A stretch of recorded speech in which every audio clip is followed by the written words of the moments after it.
அனைவருக்கும் வணக்கம். என் லைஃப்பில் இந்த மாதிரி ஒரு பெயின்ஃபுல்லான ஒரு சுச்சுவேஷனை நான் ஃபேஸ் பண்ணதே கிடையாது. மனசு முழுக்க வலி வலி மட்டும்தான். இந்த சுற்றுப்பயணத்தில் என்னென்ன மக்கள் பார்க்க வராங்க, அதுக்கு ஒரே ஒரு காரணம் தான் அவங்க என் மேலே வச்சிருக்கிற அன்பும் பாசம். அந்த அன்புக்கும் பாசத்துக்கும் நான் எப்பவும் கடமைப்பட்டிருக்கிறேன். அதனால தான் இந்த சுற்றுப்பயணத்தில் மற்ற எல்லா விஷயங்களையும் தாண்டி மக்களுடைய சேஃப்டி, அதில் எந்த காம்ப்ரமைஸும் பண்ணிடக்கூடாதுன்றதுக்காக தான் அது என் மனசில் ரொம்ப ஆழமாக இருக்கும் அந்த எண்ணம்.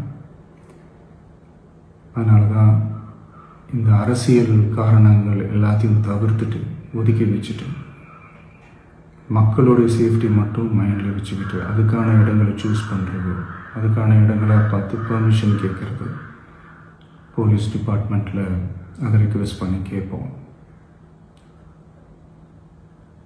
ஆனால் நடக்கக்கூடாதது நடந்துருச்சு.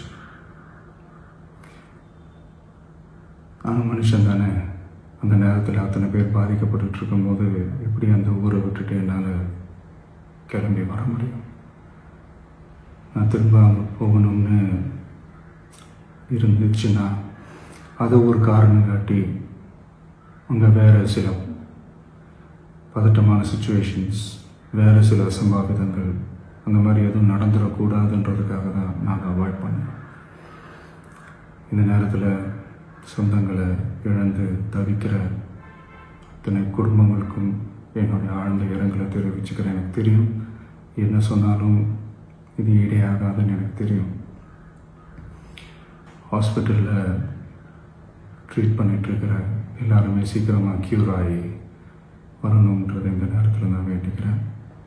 கூடிய சீக்கிரமே உங்கள் எல்லாரையும் நான் சந்திக்கிறேன். இந்த நேரத்தில் எங்களுடைய வலிகளை, எங்களுடைய நிலைமையை புரிஞ்சுக்கிட்டு எங்களுக்காக பேசின அரசியல் கட்சிகளை சார்ந்த நண்பர்கள், தலைவர்கள் அனைவருக்கும் என்னுடைய நன்றியை தெரிவிச்சுக்கிறேன். கிட்டத்தட்ட ஒரு 5 மாவட்டத்துக்கு பிரச்சாரத்துக்கு போனோம். இந்த மாதிரி எதுவுமே நடக்கல. ஆனால் கரூரில் மட்டும் ஏன் எப்படி நடக்குது, எப்படி நடக்குது? மக்களுக்கு எல்லா உண்மையும் தெரியும். மக்கள் எல்லாத்தையும் பார்த்துக்கிட்டு இருக்கிறாங்க. கரூரை சேர்ந்த அந்த மக்கள் அந்த உண்மையெல்லாம் வெளியில் சொல்லும்போது எனக்கு கடவுளே நேரில் வந்து இறங்கி அந்த உண்மைகள்லாம் சொல்கிற மாதிரி எனக்கு தோணுச்சு.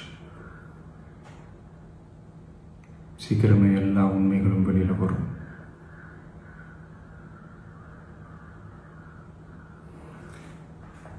எங்களுக்கு தரப்பட்ட இடத்துல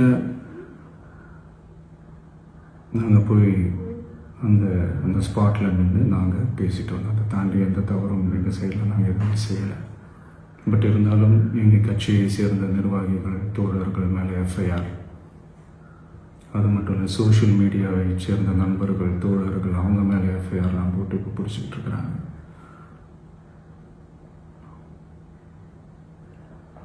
சிஎம் சார், உங்களுக்கு ஏதாவது இந்த பழி வாங்கணும் அப்படின்ற எண்ணம் ஏதாவது இருந்துச்சுன்னா என்ன வேணாலும் பண்ணுங்க. அவங்க மேலே கை வைக்காதீங்க. நான் ஒன்று வீட்டில் இருப்பேன், இல்லை நான் ஆஃபீஸில் இருப்பேன். என்ன வேணாலும் செய்யுங்க. நண்பர்களே, தோழர்களே, நம்மளோட அரசியல் பயணம் இன்னும் ஸ்ட்ராங்காக, இன்னும் தைரியத்தோட கண்டினியூ ஆகும்.